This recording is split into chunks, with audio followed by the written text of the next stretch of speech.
Одлуката на Тетовскиот базен да воведе термини само за жени отвори длабока дебата. За едни станува збор за овозможување поголем пристап до спорт и јавни услуги за жените, кои инаку не би го користеле базенот.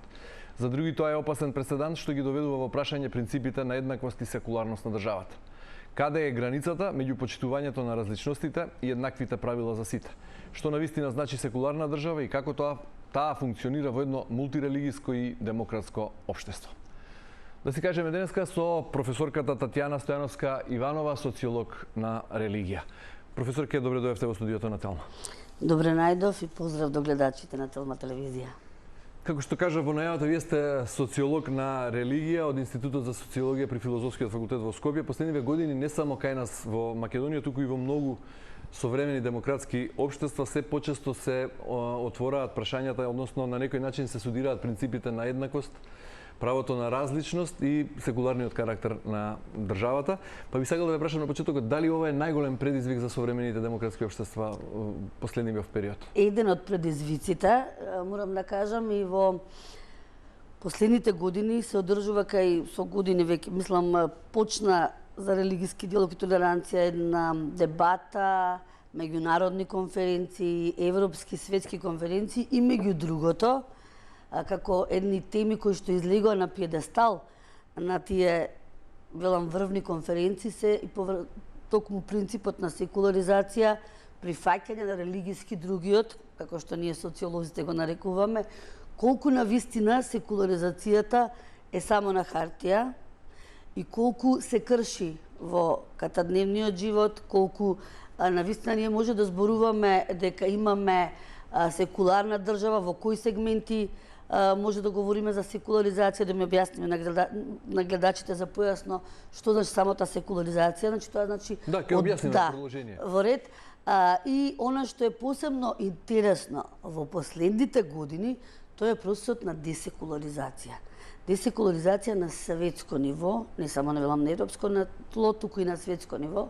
Значи ова се теми и дилеми кои што современите социолози на религија, покрај тоа што религијата во мир и конфликт, бидејќи гледаме она што се случува нели во светот, каде што често пати религијата можеби е и причина искра за да се случи различностите во контекст на конфесионалната припадност, да се причина за одреден конфликт или пак за мир и диалог. Значи тоа се некои современи, како што споменав, теми и дилеми кои што се предмет на анализа и на социолозите, меѓутоа и на филозофите, психолозите на религија, теолозите. Затоа велам, имаме кога се случуваат тие конференции, многу е интересно, иако некогаш малку е медиумски покриено, навистина такви интересни дебати, каде што токму за сите овие современи предизвици, кои што религијата ги наметнува, се говори и имаме спротиставени мислења, од една страна, кој што кажав, секуларизација, десекуларизација, од друга страна, имаме она што се нарекува современ тероризам, предизвици со безбедносни закани, причина религијата и така натаму, значи навистина добро, и додека интересни преидеме теми. на конкретната тема и додека го објасниме и терминот секуларизам, уште малку генерално во делот на воведот, кога ќе се појави една ваква сензитивна, чувствителна тема, што прво социологот или социологот на религија анализира? Дари конкретниот случај, набројавте со какви све случаи се занимава модерната наука денес, или пак општеството што ја создало? Што всушност ваквите дебати на околу многу сензитивни прашања што се водат генерално, глобално на планетава, откриваат за модерното демократско општество? Што откриваат? Прво, едно од клучното прашање, кое што ќе кажам повторно се истакнува на пиедестал на значено социолошко прашање поврзано со религијата, е зошто токму, кој што рековте, во современите модерни општества, кога имаме експанзија на научно-технолошки бум, кога имаме експанзија на модернизам во секој поглед, еден принцип на интеркултурен диалог, религијата не само што не го губи здивот со совремието, напротив, се повеќе се истакнува, имате огромен процент вие на верници, а религијата на некој начин се етаблира во разни општествени сфери.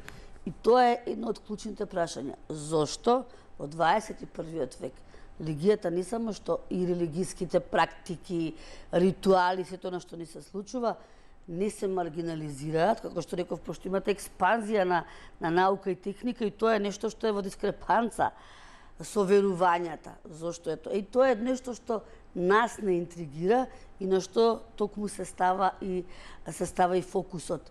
Значи, зошто во совремието имаме таква експанзија на религијата и голем процент дури и на млади кои што се враќаат на оној догматски тип на религија. А зошто тргате како социолози од тезата дека во ова време на современа технологија религијата треба да биде маргинализирана? Не да биде маргинализирана, зашто тргаме? Не тргаме од таа Велите теза. дека очекуваме, да. Знаете зашто? Затоа што објаснувањата што ги даваат религиите, иако велам кога зборуваме, тоа е многу суптилна тема, бидејќи религијата подразбира нешто што е внатрешно, нешто што е субјективно чувство, интимно.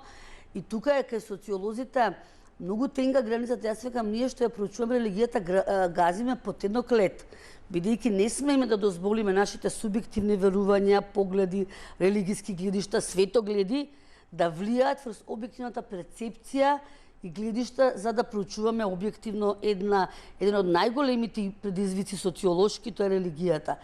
Зашто, велите, вие гледаме и таа дискрепанца? Затоа што, како што кажав, објаснувањата кои што ги дава религијата, посебно оној тип на догматски тип на верници, ако се водите вие од светите книги, од поучувањата, се судираат во многу сегменти, да не зборувам од настанок на човекот до улогата на жената и така натаму, некои многу традиционални тип на објаснувања со нешто што совремието можеби и современата наука го побива. И како објаснувате таа контрадикторност? Затоа кај нас токму е тоа што велам, тој предизвик е голем кај нас социолозите и како го објаснуваме тоа враќање на голема врата на верата. Па се враќа на голема врата, поготово на Балканот, затоа што тука е измешано и во контекст на етничкиот идентитет и во контекст се мешаат кај нас етничкиот и религискиот идентитет.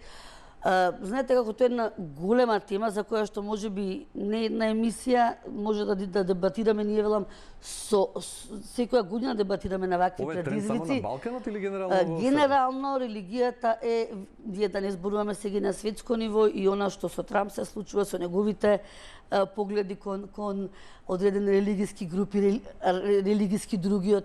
Така да велам, генерално нема едноставно објаснување или некоја формула како да кажеме зошто религијата се враќа. Различниот тип на религиски светогледи, улогата и на медиумите, улогата на политичкиот дискурс, зашто би позборувала кога ќе зборуваме за секуларизација во многу голема мера влијаат врз тоа да религијата е генерално етаблирана како значаен социолошки општествен феномен, кој што тука имаме, да не зборувам за таа интегративна функција која ги обединува верниците, психолошка и така натаму. Она што јас се залагам и сметам дека треба да биде како значаени теми поврзани со религијата, тоа е етичкиот дискурс. Бидејќи сите, ако земеме монотеистички религии, се етички системи. Оној морален аспект на почит, толеранција како вредности треба да бидат на пиедестал, но не догматскиот тип и екстремизмот, кој што за жал го имаме кај се почесто. Добро, како Институт за социологија, како истражувачи, како академски граѓани сте направиле некакво истражување современо зошто младите конкретно во Македонија во поголем број се враќаат кон верата за разлика од последните децении?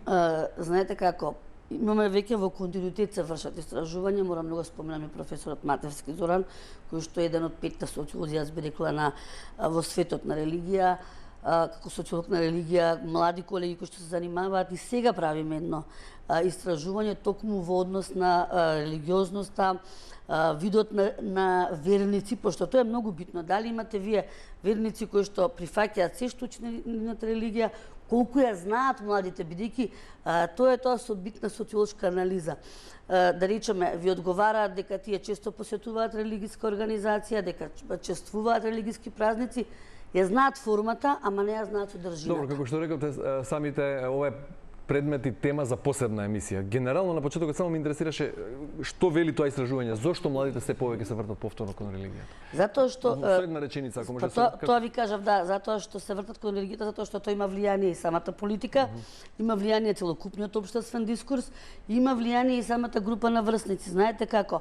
Тоа интегративна функција на религијата ги собира. Тоа е социолошки одговор, очекував. Тоа е социолошки одговор. Прво, Религијата дава можност, кога имате ви одредена потешкотија, нели, кога ќе појдете во религиски објект, на некој начин тоа да полесно го пребродите, тоа е таа психолошка функција. Интегративна функција ги обединува верниците. Знаете, убаво се чувствувате кога сте вие во заедништво. Дел од група. Тоа е дел од групата. Етичката димензија, да не ја споменувам. Компензационата функција, што е многу битна и што тоа ни се покажа.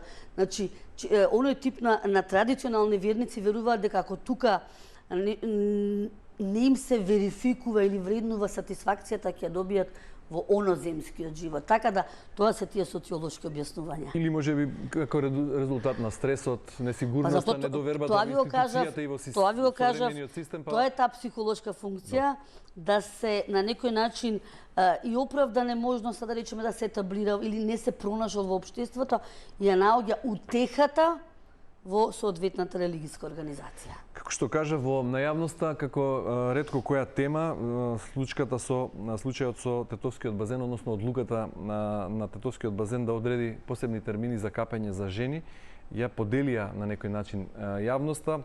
Слушнавме и читавме различни толкувања и реакции. Едни сметаа дека ова е начин повеќе жени да добијат пристап до спорт и до јавни услуги. Други пак дека демократијата подразбира разбирање на различностите и различните животни избори. Трети предупредија дека станува збор за опасен преседан, за своевиден цивилизацијски регрес и нарушување на принципот на секуларната држава. Кога ги слушате и анализирате овие аргументи, што кажува ова за македонското општество денес? Голема поделеност. И не само во однос на верници од една религиска провиненција и друга.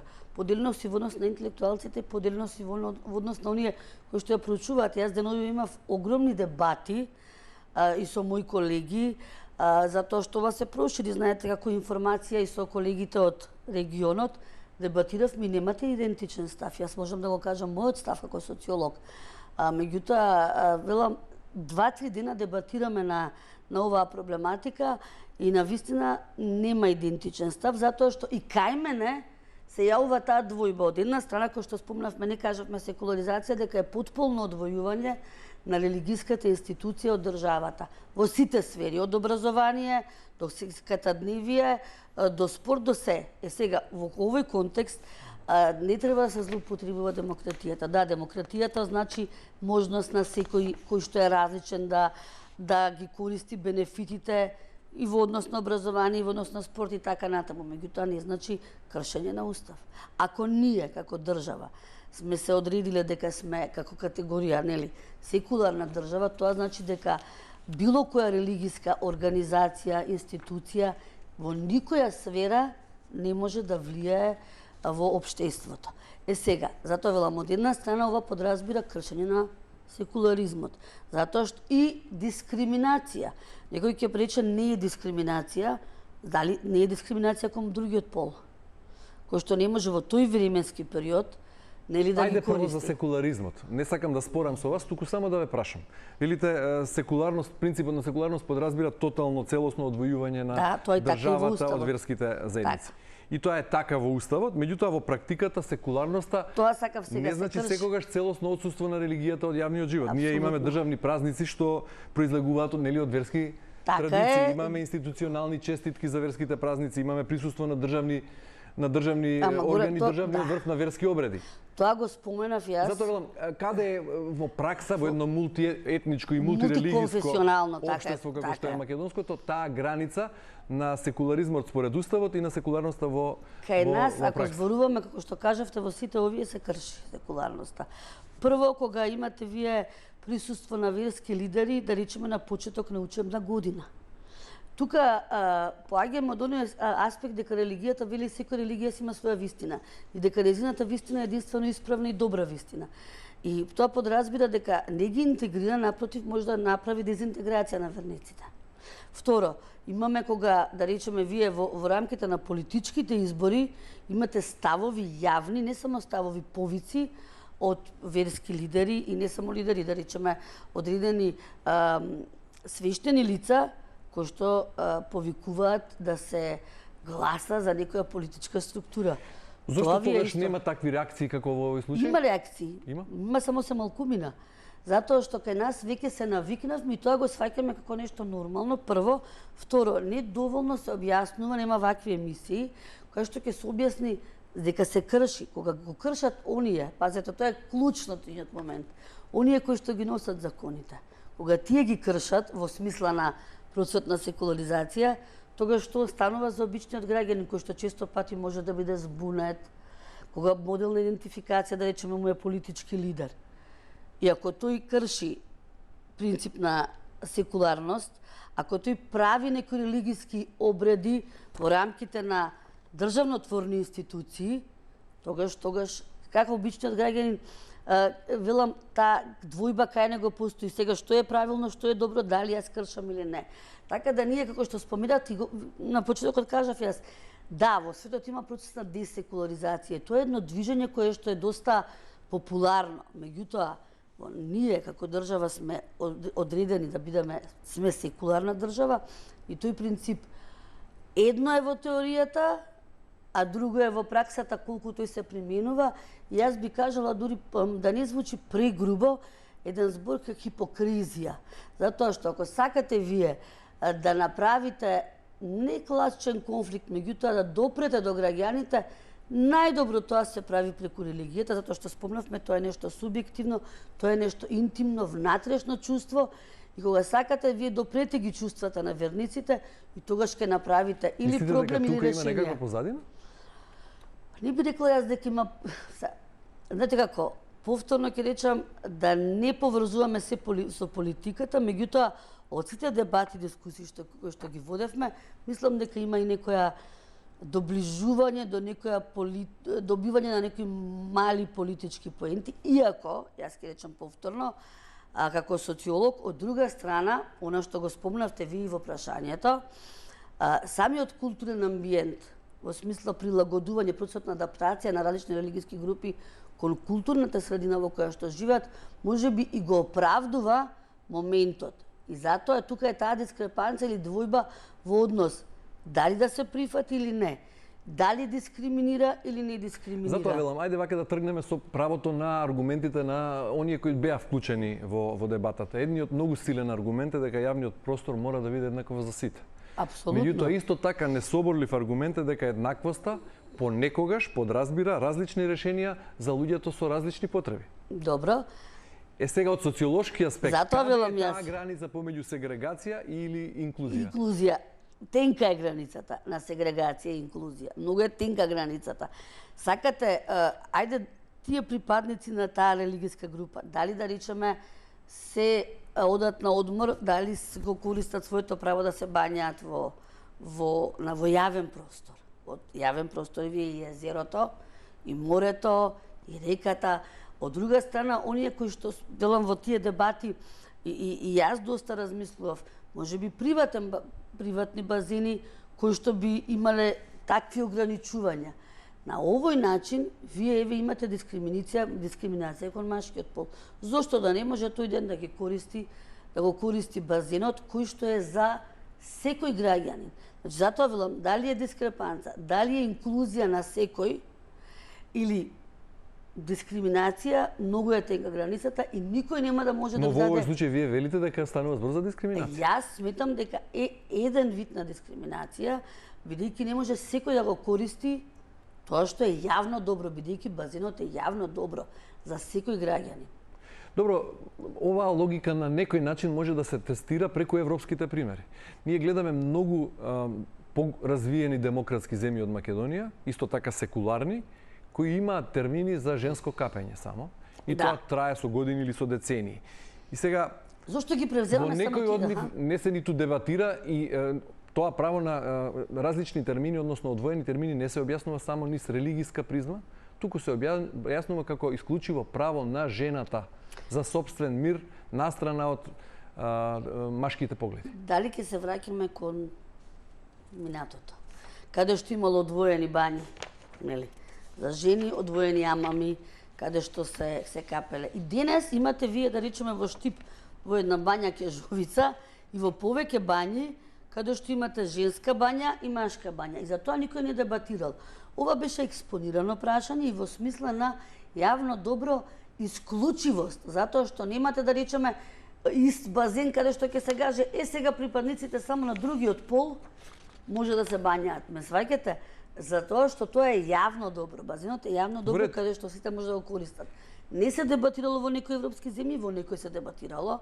И таму имате, да речеме, во некои европски земји имате голем притисок од невладиниот сектор, кој што токму се залага за еднакво за принципите на толеранција и така натаму, каде што исто така се дебатира. Не знам колку сте ги следеле тие дебати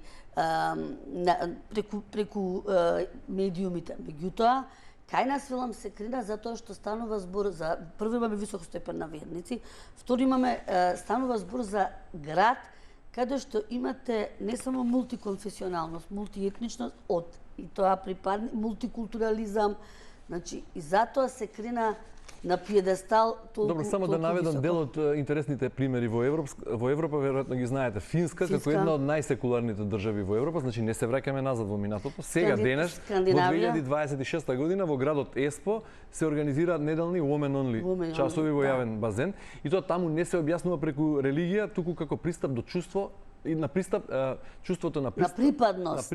Да, и чувството на сигурност. Ама значи во денешна Финска. Ама знаете што, вие имате во скандинавските земји и друг тип на, како да кажам, согледување. Имате таму четврти тип на тоалет. Знаете што значи тоа? Нели, машко, женско, адрес, како се чувствуваш, во тие базени може да дојде некој како се чувствува. Ама четвртиот тип е ако се чувствувате како мачка, одите во тоалет и одите во песок. Сакам да кажам дека не можеме ние да правиме паралела со нашето општество, со скандинавските земји. Токму затоа велам таму, еве, што ако некој се чувствува како жена, а е припадник на машкиот пол? Добро, во Македонија тоа се. Во Македонија, ама зборуваме за Скандинавија бидејќи ме прашавте. Затоа велам, не можеме да правиме. Но таму е се мирно и не се води дебата, се води дебата во Франција. Не во контекст на, да, затоа што во Франција знаете што и во Швајцарија што се случи. Во контекст на забранувањето на носењето бурки. Имате, да. Затоа велам, религијата е толку суптилна, каде што не можеме да зависи од културниот контекст. Македонија е малку различна во однос на други држави. Ако кај нас се воведе тоа, во смисла да во образовни институции, да речеме, како што се воведе во Франција или како што беше примерот и Швајцарија, и во други европски земји каде што се води дебата околу начинот на облекување и на практицирање на својата религија во институции, да речеме да имате вие оној намаз или молитва која што е, ако почнеме на тој да дебатираме за такви уште посуптилни религиски теми, тогаш ќе настане голема не само дебата, можеби и посериозни проблематични решенија кои што може да доведат до каква кога се чепка во религијата. Тогаш што е многу специфично. Јас често пати го цитирам Витгенштейн кој што вели не чепкајте во религијата бидејќи таа е еден како еден леден брег кој што плови.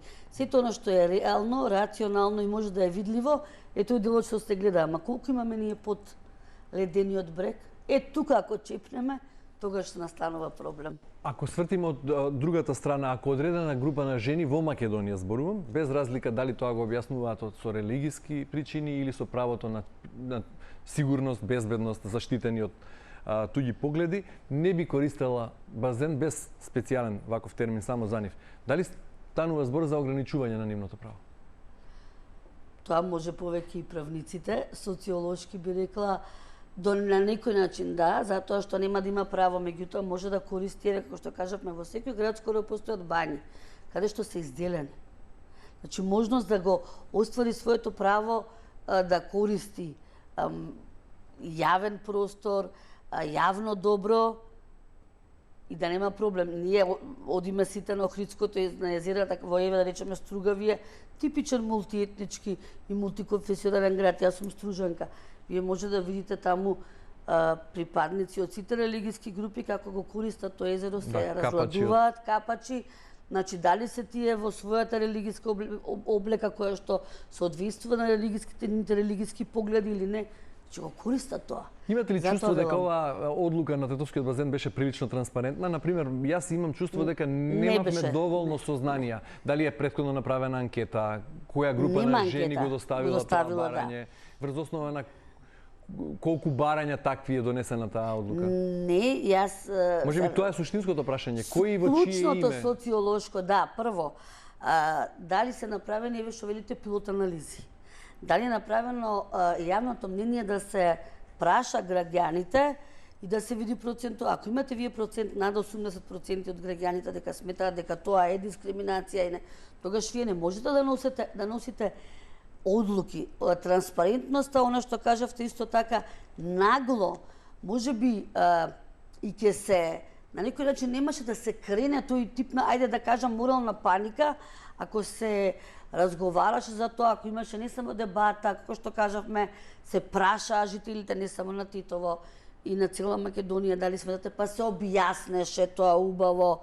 Затоа велам јас, не само јас, имате и други кои што многу се занимаваат со таа проблематика, но прашате го и обичниот народ, да видиме кои ќе бидат појаснувањата, невладиниот сектор кој што е, од каде потекнува тоа, затоа што, пазете, како што кажав, религијата е многу субјективен, многу суптилен феномен и кога ќе чепнеме во нешто што е поврзано со религиски практики, тогаш...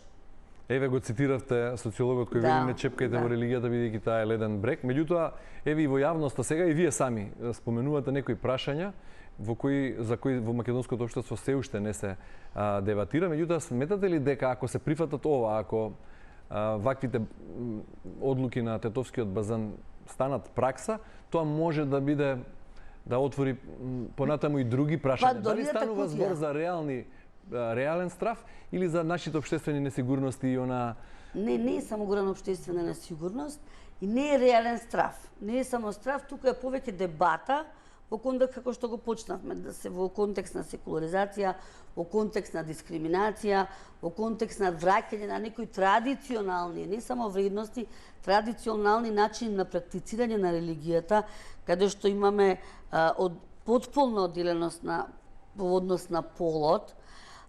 И затоа велам, не е тука, ако се отвори Пандорината кутија, а Пандорината кутија ја отвараме кога чепкаме во религиски теми и отвараме религиски дилеми, и тогаш може да се надоврзе едно на друго. Ке ве потсетам само пред некоја година, кога се воведе веронаука, кога почна да се воведе веронаука, да не беше социолошкиот глас, јас би рекла, па тогаш се направи еден баланс во смисла да имаат право на избор меѓу учење за религиите, историја на религиите и класичната веронаука, тогаш се направи таа, велам, се крена социолошкиот глас, па има можност за избор затоа што едно е учење потполно теолошки аспект, а друго е социолошки аспект, каде што имате вие прашања за религијата поврзани кои што се значени општествени прашања.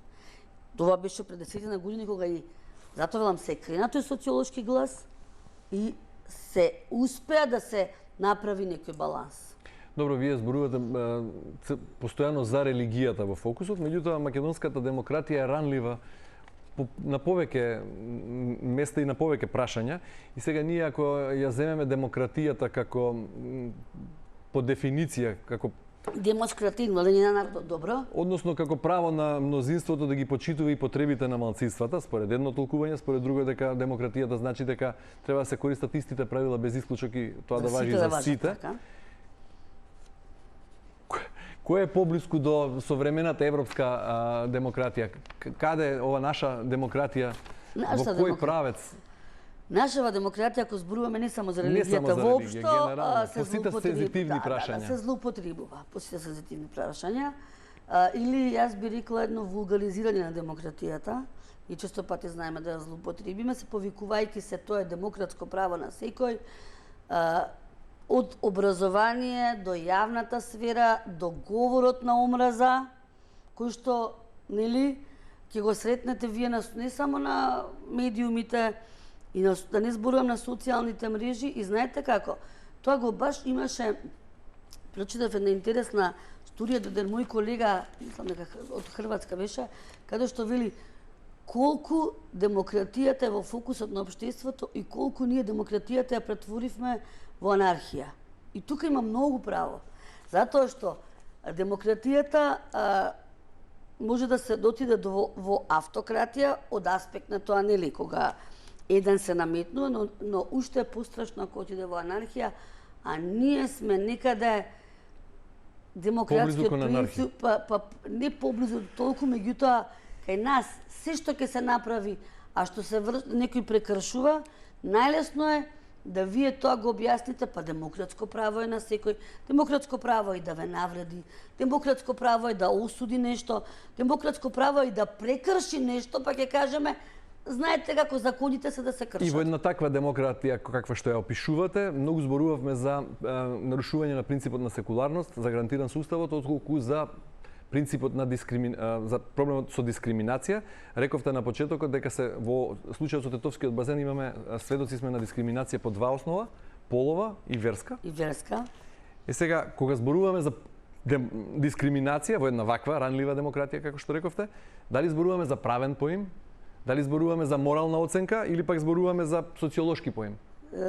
И да се надоврзам, да го довршам.